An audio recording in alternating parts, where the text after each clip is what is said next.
Pour nous, les gens d'affaires de l'avenue du Mont-Royal, c'est important d'investir dans la culture et d'aider les artistes du plateau Mont-Royal à être visibles sur l'avenue du Mont-Royal. Parce que c'est ce qui donne une teinte particulière à notre quartier et c'est ce qui donne une super belle qualité de vie à tout le monde. Vous savez que le plateau Mont-Royal est le quartier non seulement le plus densément peuplé de l'île de Montréal, mais c'est le quartier où on retrouve la plus grande concentration d'artistes qui habitent le plateau Mont-Royal. Ça allait de soi quand on a eu des décisions à prendre qu'on voulait et qu'on désirait et qu'on devait investir dans la culture afin de maintenir une harmonie entre les commerçants, entre les artistes et entre les résidents de l'avenue du Mont-Royal. Je trouve admirable que les commerçants et les gens d'affaires de l'avenue du Mont-Royal aient décidé depuis plusieurs années de s'impliquer dans les événements culturels comme Nuit blanche sur tableau noir ou Paysages éphémères.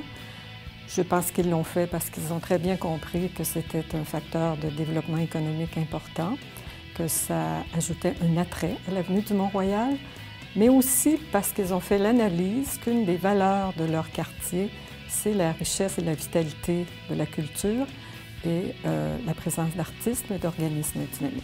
L'expérience de Paysages éphémères a fait prendre conscience autant aux résidents, aux clients, aux passants, de la diversité de la culture à Montréal et de l'originalité avec laquelle les artistes peuvent réinterpréter la ville.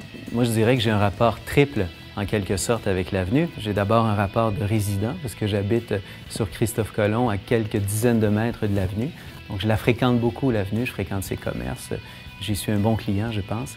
J'ai un rapport de journaliste, évidemment, parce qu'en tant que rédacteur en chef de l'hebdomadaire Voir, je suis très au courant de tout ce qu'il y a à surveiller sur le plan culturel. Sur l'avenue, autour de l'avenue, je pense entre autres aux grandes fêtes urbaines que sont Nuit blanche sur tableau noir, Paysages éphémères, Joyeux décembre, des activités qui nous font voir l'avenue qu'on connaît pourtant bien autrement pendant quelques jours chaque année et qui font de l'avenue un véritable poumon culturel où vraiment la culture, tout à coup, occupe toute la place et rejaillit surtout sur notre manière de dialoguer ensemble.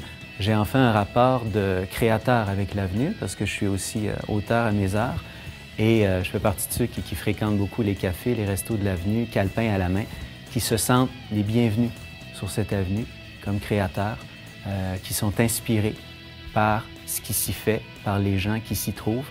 Ce qui fait l'attrait d'un quartier, pour moi, c'est d'abord sa signature. Dans le cas de l'avenue du Mont-Royal, du plateau Mont-Royal, il faut parler de signature culturelle qui est très, très forte. Il faut en être fier, il faut la défendre. Ça fait en sorte qu'on entend souvent dire on est bien sur l'avenue du Mont-Royal et il y a un petit côté européen ici qui est chouette.